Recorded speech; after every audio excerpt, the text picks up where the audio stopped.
Assalamualaikum warahmatullahi wabarakatuh. Perkenalkan, nama saya Erlangga Rizky Pradana dan teman saya. Kiki Pangestu.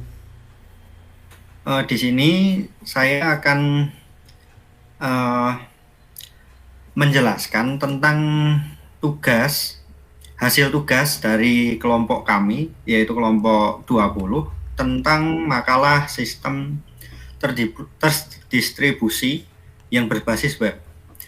Uh, untuk selanjutnya akan langsung dibacakan oleh teman saya karena ini terlalu panjang, mungkin langsung saja. Pendahuluan. Sistem terdistribusi adalah sistem yang komponennya berada pada jaringan komputer. Komponen tersebut saling berkomunikasi dan melakukan koordinasi hanya dengan pengiriman pesan atau message passing. Web dibuat untuk mengatasi masalah distribusi informasi di internet. Sampai dengan pembuatan internet sampai dengan distribusi informasi dilakukan dengan cara penginstalan email, FTP, ARCI, dan Google.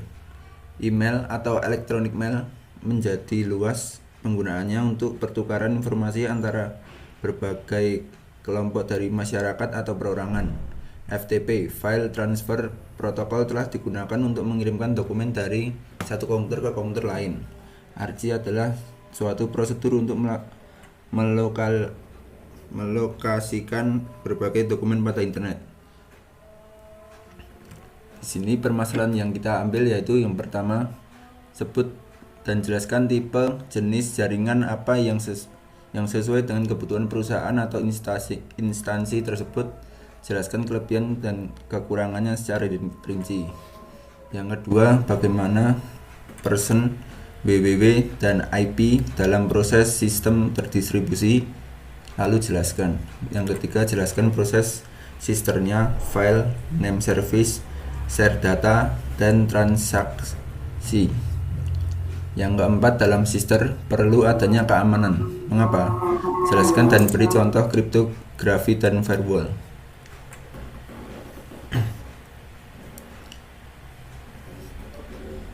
Yang pertama, pengertian sistem terdistribusi adalah sebuah sistem yang komponennya berada pada jaringan komputer. Komponen tersebut saling berkomunikasi dan melakukan koordinasi hanya dengan pengiriman pesan atau message passing. Karakteristik terpenting dalam sistem terdistribusi adalah adanya jenis komputer yang saling berbeda dan cara komunikasi yang berbeda juga tanpa diketahui pengguna. Karakteristik lain yaitu bahwa dalam sistem terdistribusi, pengguna dan aplikasi dapat saling berinteraksi secara konsisten dan dengan tampilan yang sama, kapanpun dan dimanapun mereka mengaksesnya. Aplikasi dapat berjalan secara bersamaan pada prosesor yang berbeda. Karakteristik lain juga yaitu pengaksesan hardware dan atau software dapat dilakukan secara bersamaan. Hal ini dapat menyebabkan kesulitan dalam mensinkronisasi semua perangkat yang terlibat. Infrastruktur dalam sistem terdistribusi adalah yang pertama, jaringan komputer; kedua, berbagai perangkat keras dan perangkat lunak; yang ketiga, user yang saling terkait dalam jaringan. Berikut ini adalah jenis dan tipe jaringan. Jenis jaringan komputer yang pertama yaitu LAN, Local atau Local Area Network, yaitu menghubungkan perangkat jaringan dalam jarak yang relatif pendek. Sebuah kantor, sekolah, atau rumah, jaringan biasanya berisi satu LAN. Meskipun kadang-kadang satu gedung akan berisi beberapa LAN kecil, mungkin satu per kamar, dan kadang-kadang LAN akan menjangkau sekelompok bangunan di dekatnya. Yang kedua, MAN atau Metropolitan Area Network, yaitu jenis jaringan komputer yang menghubungkan dua atau lebih jaringan LAN di dalam kota yang sama. Kalau jarak menghubungkan dua LAN sudah tidak mungkin untuk membangun jaringan, maka jaringan MAN digunakan. MAN adalah jenis jaringan yang lebih besar daripada LAN, tetapi lebih kecil dari WAN. Yang ketiga yaitu WAN atau atau Wide Area Network adalah kumpulan LAN yang tersebar secara geografis. Perangkat jaringan disebut router atau menghubungkan LAN ke WAN. Dalam jaringan IP, router menyimpan alamat LAN dan alamat WAN. WAN berbeda dari LAN dalam beberapa hal penting.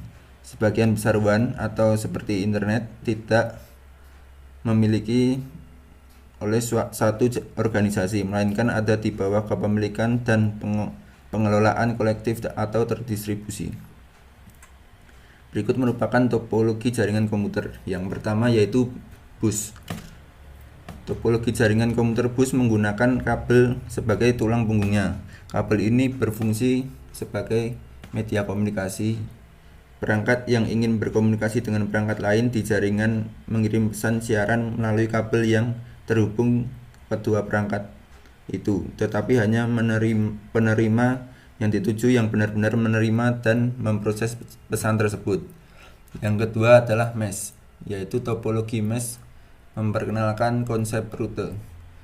Tidak seperti topologi sebelumnya, pesan yang dikirim pada jaringan mesh dapat mengambil salah satu dari beberapa jalur yang mungkin dari sumber ke tujuan. Beberapa WAN, terutama internet menggunakan routing mesh. Yang ketiga yaitu ring. Dalam jaringan ring atau cincin, setiap perangkat memiliki dua tetangga untuk tujuan komunikasi. Semua pesan perjalanan melalui cincin ke arah yang sama, baik searah jarum jam atau berlawanan jarum jam. Selanjutnya yaitu kelebihan atau kekurangan. Kelebihannya, yang pertama, mengatasi masalah beban kerja komputer pusat. Yang kedua, biaya komunikasi berkurang karena yang ditransmisikan bukan sekedar data mentah. Yang ketiga yaitu kerusakan pada salah satu komputer lokal berakibat kecil terhadap keseluruhan sistem. Yang keempat, dapat menambah komponen secara individu tanpa harus menduplikasi sistem. Yang kelima, fasilitas lokal dapat disesuaikan dengan kebutuhan lokal. Yang keenam, memungkinkan pertumbuhan sistem secara terus-menerus. Yang ketujuh, susunan sistem bisa disesuaikan dengan pola organisasi perusahaan. Berikut kekurangannya. Yang pertama, boros dalam sistem peralatan. Yang kedua, biaya yang cukup mahal. Yang ketiga, proses data agak lambat dibandingkan dengan sistem terpusat. Yang keempat, membahayakan dari segi keamanan data karena pemakai diberi keleluasaan kerja pada komputer lokal. Yang kedua, peran WWW dan IP dalam proses terdistribusi. World Wide Web atau WWW merupakan jaringan sumber informasi berbasis komputer yang mengkombinasikan teks dengan multimedia atau kumpulan daya internet seperti FTP, Telnet, Usenet, teks, hyperlink, dan lain-lain.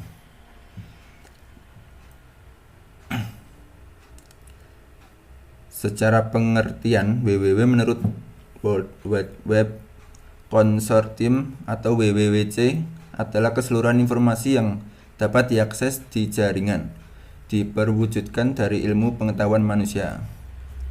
Berikut peran WWW dalam sistem terdistribusi. Yang pertama, web mail service memungkinkan pengguna untuk mengirim, menerima, dan meninjau email dari browser web mereka. Web mail service menawarkan akses mudah dan menyimpan pesan email untuk pengguna yang tidak terhubung ke internet dari lokasi biasanya. Yang kedua, search engine. Dan pada dasarnya, WWW menggunakan search engine dalam merangkum semua website yang ada di dunia. Karena ada ratusan juta situs di internet, maka hadirlah dengan search engine alias mesin pencari. Mesin pencari adalah program yang dirancang untuk memungkinkan pengguna menelusuri informasi atau konten di WWW. Ini membantu mengambil informasi yang diinginkan dalam waktu minimum dengan hanya mengambil halaman terkait dengan kata kunci atau istilah pencarian lainnya. Yang ketiga, web hosting adalah layanan yang memungkinkan organisasi dan individu untuk mengirim situs web atau alamat web ke internet. Situs web di host atau disimpan pada komputer khusus yang disebut server. Selanjutnya yaitu portal. Portal adalah lokasi pribadi di internet yang bertindak sebagai titik akses ke informasi yang tersedia di www. Selanjutnya yaitu Internet Protocol Address atau IP address adalah sebuah identitas angka yang digunakan semua perangkat komputer agar saling berhubungan dalam jaringan internet. Peran IP address dalam sistem terdistribusi yaitu pertama, IP address sebagai identitas suatu alamat perangkat. Yang kedua, IP address sebagai alat identifikasi interface atau host. Yang selanjutnya akan dilanjutkan oleh Angga. File, name service, share data, dan transaksinya. Yang pertama adalah proses sister atau sistem terdistribusi. Proses dalam sistem terdistribusi dijalankan secara bersamaan atau execute currently, di mana proses berinteraksi untuk bekerja sama dalam mencapai tujuan yang sama dan mengkoordinasikan aktivitas dan pertukaran informasi yaitu pesan yang dikirim melalui jaringan komunikasi. Struktur sistem terdistribusi dapat dilihat pada gambar di bawah ini. Dalam sistem terdistribusi, proses yang memiliki bervariasi dapat berupa small microprocessor, workstation, mini komputer, dan lain sebagainya. Ada beberapa hal mendasar yang membedakan antara jaringan komputer yang merupakan dasar dari konsep sistem terdistribusi dengan sistem terdistribusi itu sendiri, yaitu komputer otonom, yang secara eksplisit terlihat, sedangkan sistem terdistribusi komputer otonom transparan dan juga memiliki lebih banyak masalah dibanding dengan jaringan komputer. Yang selanjutnya, file service. File service adalah suatu perincian atau pelayanan dari file system yang ditawarkan pada komputer klien. Suatu file server adalah implementasi dari file service dan berjalan pada suatu atau lebih mesin. File itu sendiri berisi nama, data, atribut file seperti kepemilikan file, ukuran, waktu pembuatan file, dan hak akses file. File system merupakan mekanisme penyimpanan online serta untuk akses baik data maupun program yang berada pada sistem operasi. Karakteristik file system. File system adalah bertanggung jawab untuk pengorganisasian penyimpanan, pencarian keterangan, penamaan, sharing, atau pembagian dan protection atau perlindungan dari file-file. File berisi dari dua bagian penting, yaitu data dan atribut.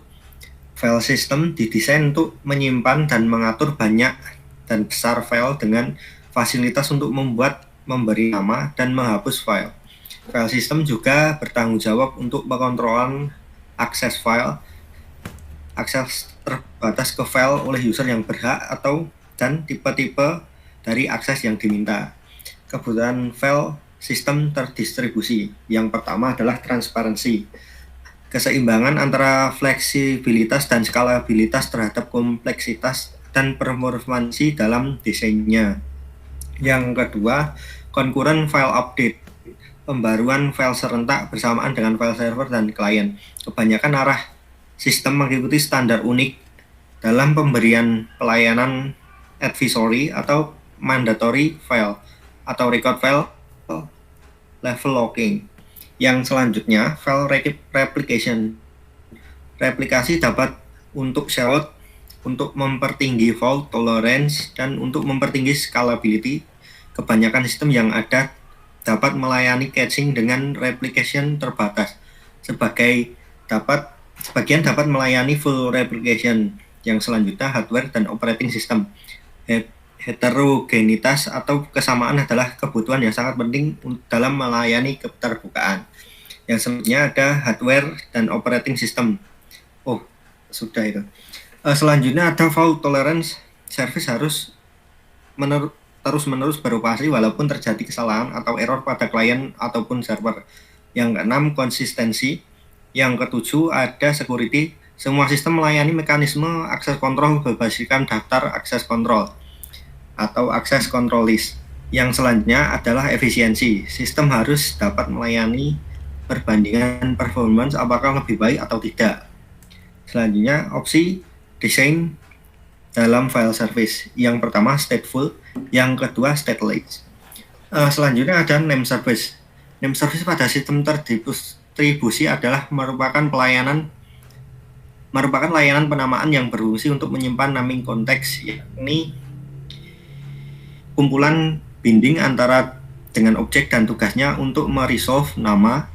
Dalam sistem terdistribusi, nama digunakan untuk menunjuk ke suatu sesumber yang beragam dan tersebar seperti komputer, layanan atau service, file, dan remote object. Selanjutnya, pengaksesan resource pada sistem terdistribusi memerlukan yang pertama ada resource atau untuk pemanggilan, selanjutnya alamat atau lokasi resource tersebut, yang ketiga pemetaan antara nama dan alamat. Manfaat dari name service adalah satu, komunikasi, nama domain seperti bagian dari email. Yang kedua, resource sharing, nama domain internet. Proses tidak dapat mengakses suatu sesumber jika sesumber tersebut tidak diberi nama.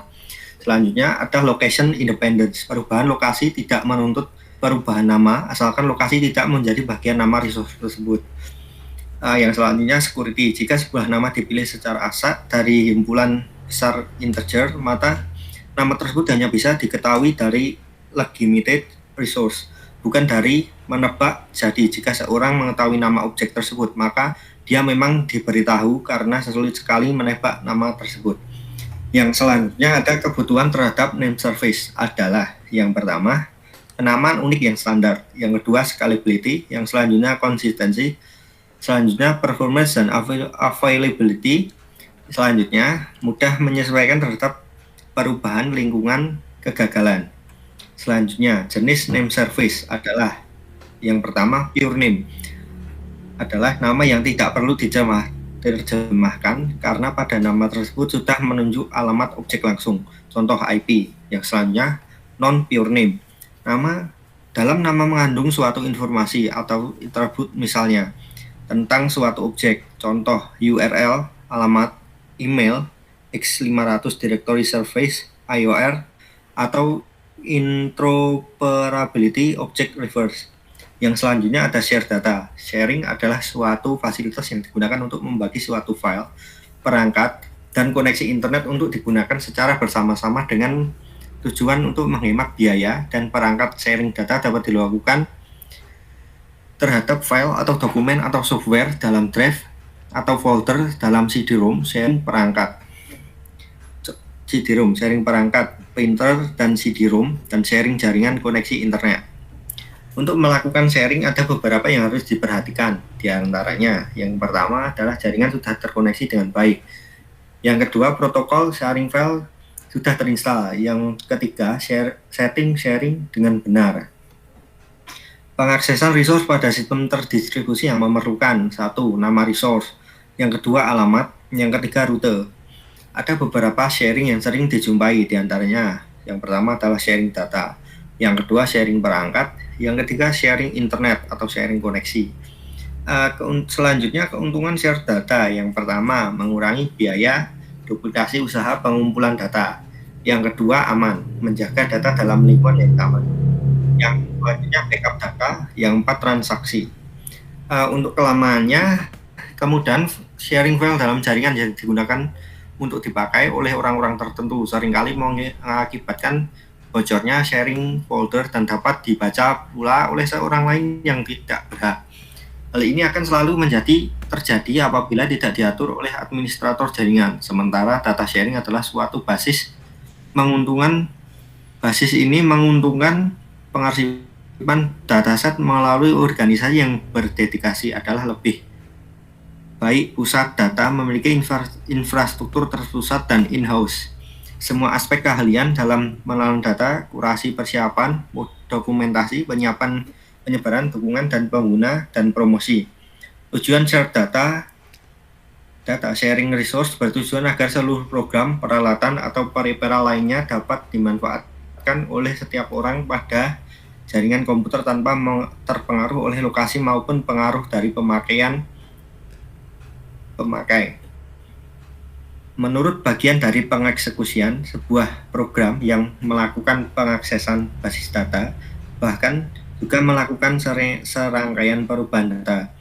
Manfaat share data, walaupun perangkat sekarang sudah memiliki kemampuan yang cepat dalam memproses komputasi atau misalnya mengakses data, tapi pengguna masih saja menginginkan sistem yang berjalan dengan lebih cepat. Apabila hardware terbatas, kecepatan yang diinginkan user dapat diatasi dengan menggabungkan perangkat yang ada dengan sistem.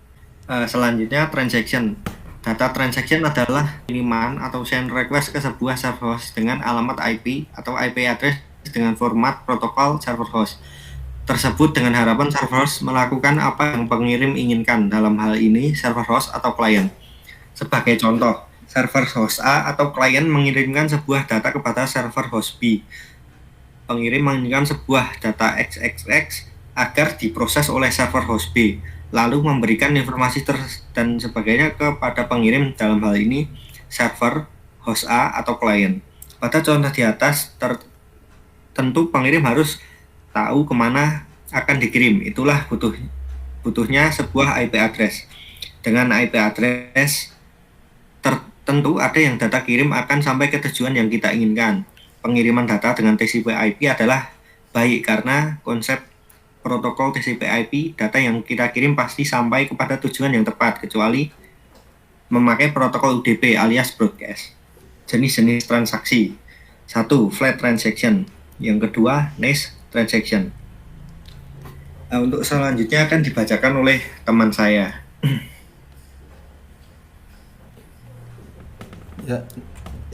Selanjutnya yaitu keamanan sister serta kriptografi dan firewall. Security secara umum adalah serangkaian langkah-langkah untuk menjamin privasi, integritas, dan ketersediaan sumber daya seperti objek, database, server, proses, saluran, dan lain-lain yang melibatkan perlindungan benda dan mengamankan proses dan saluran komunikasi. Tujuan utamanya adalah untuk membatasi akses informasi dan sumber hanya untuk pemakai yang memiliki hak akses. Pada sistem terdistribusi juga membutuhkan keamanan security. Fungsinya untuk melindungi dari kebocoran data, kerahasiaan data, melindungi dari pengubahan dan interferensi atau integritas MIS. Data keuangan yang membutuhkan teknologi enkripsi dan informasi identitas dan mempertahankan sistem tetap tersedia setiap saat dibutuhkan.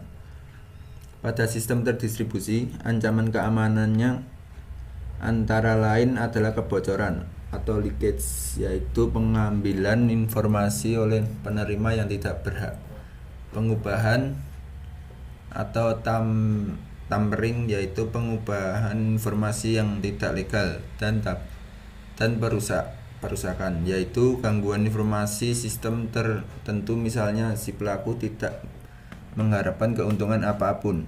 Serangan pada sistem terdistribusi tergantung pada pengaksesan ke saluran komunikasi yang ada atau membuat saluran baru yang menyamarkan sebagai koneksi legal. Selanjutnya yaitu penyerangan pada sistem terdistribusi terbagi menjadi dua, yaitu yang pertama penyerangan pasif, hanya mengamati komunikasi atau data. Yang kedua penyerangan aktif, secara aktif memodifikasi komunikasi atau data, pemalsuan atau pengubahan email.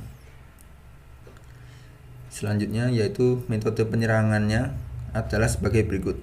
Yang pertama eavesdropping, yaitu mendapatkan duplikasi pesan tanpa izin. Yang kedua masquerading, yaitu mengirim atau menerima pesan menggunakan identitas lain tanpa izin mereka.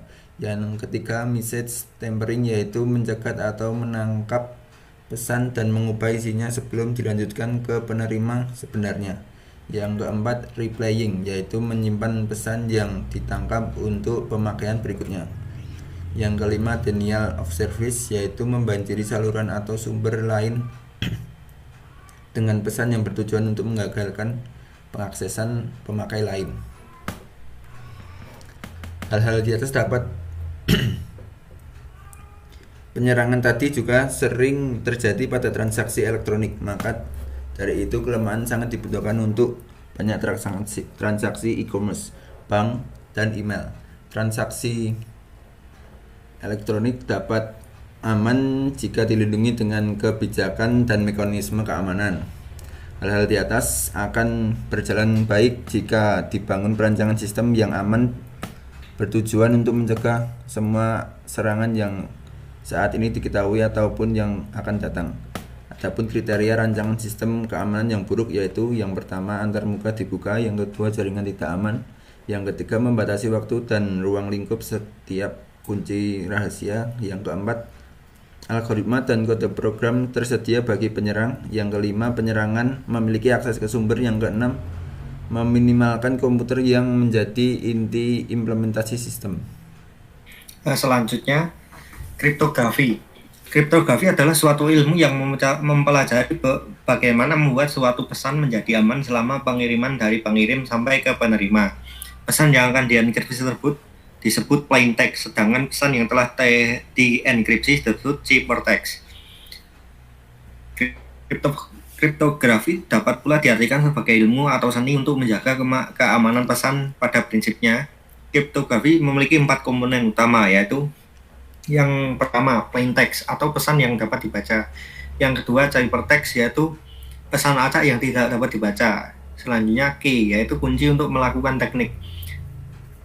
Yang keempat, kriptografi algoritma, yaitu metode untuk melakukan enkripsi dan dekripsi.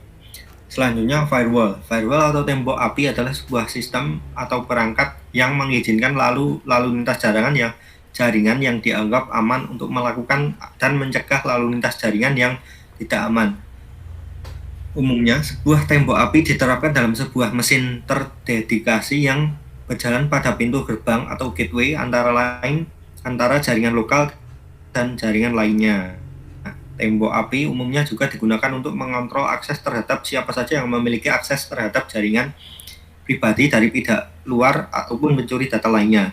Di samping itu, firewall merupakan suatu cara atau sistem atau mekanisme yang diterapkan baik terhadap hardware, software, ataupun sistem itu sendiri dengan tujuan untuk melindungi baik dengan menyaring, membatasi, atau bahkan menolak suatu atau semua hubungan kegiatan suatu segmen pada jaringan pribadi dengan jaringan luar yang bukan merupakan ruang lingkupnya. Firewall merupakan suatu cara atau mekanisme yang diterapkan baik terhadap hardware, software, ataupun sistem itu sendiri dengan tujuan untuk melindungi, baik dengan menyaring, membatasi, atau bahkan menolak suatu atau semua hubungan kegiatan suatu segmen pada jaringan pribadi dan jaringan luar yang bukan merupakan ruang lingkupnya. Sektor tersebut terdapat merupakan sebuah workstation, server, router lokal, atau LAN. Penggunaan firewall secara umum diperuntukkan untuk melayani yang pertama, mesin atau komputer setiap individu yang terhubung langsung ke jaringan luar atau internet dengan menginginkan semua yang terdapat pada komputernya terlindungi. Yang kedua, jaringan komputer yang terdiri dari satu buah komputer dan berbagai jenis topologi jaringan yang digunakan, baik yang dimiliki oleh perusahaan, organisasi, dan sebagainya. Firewall adalah sebuah pembatas antara suatu jaringan lokal dengan jaringan lainnya yang sifatnya publik, sehingga setiap data yang masuk dapat diidentifikasi untuk dilakukan penyaringan, sehingga aliran data dapat dikendalikan untuk mencegah atau bahaya atau ancaman datang dari jaringan publik seperti ilustrasi berikut ini. Selanjutnya, firewall juga dapat memantau informasi keadaan koneksi untuk menentukan apakah ia hendak mengizinkan lalu lintas jaringan.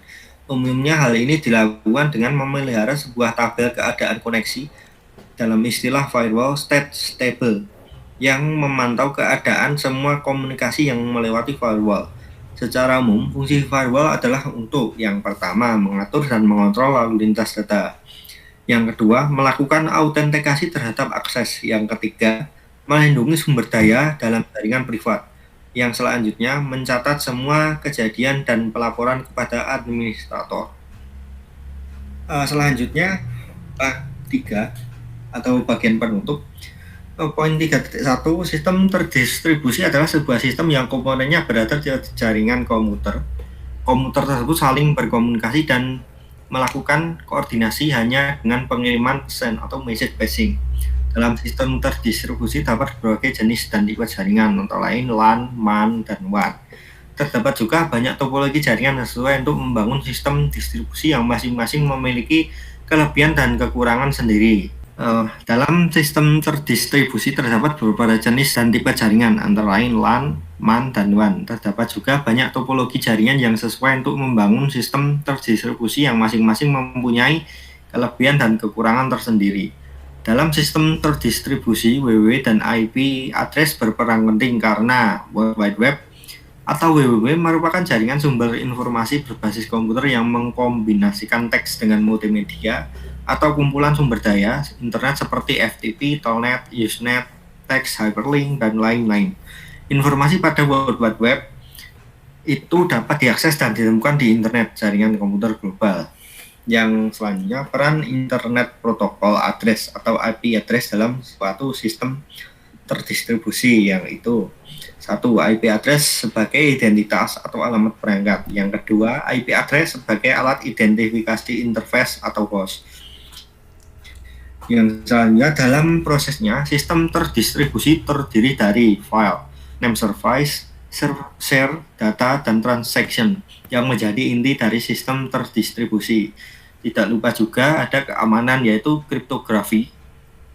Dapat pula diartikan sebagai ilmu atau seni untuk menjaga keamanan pesan, yang prinsipnya kriptografi memiliki 4 komponen utama, yaitu plain text, yaitu pesan yang dapat dibaca, ciphertext, yaitu pesan acak yang tidak dapat dibaca, selanjutnya ada key, yaitu kunci untuk melakukan teknik, dan kriptografi algoritma, yaitu metode untuk melakukan enkripsi dan dekripsi. Yang selanjutnya ada firewall, berfungsi untuk memisahkan data, memisahkan antara sebuah jaringan komputer menjadi 2 atau lebih untuk menjaga keamanan data. Selanjutnya itu saja mungkin presentasi dari kelompok kami. Kalau ada salah kata mohon dimaafkan. Assalamualaikum warahmatullahi wabarakatuh. Waalaikumsalam.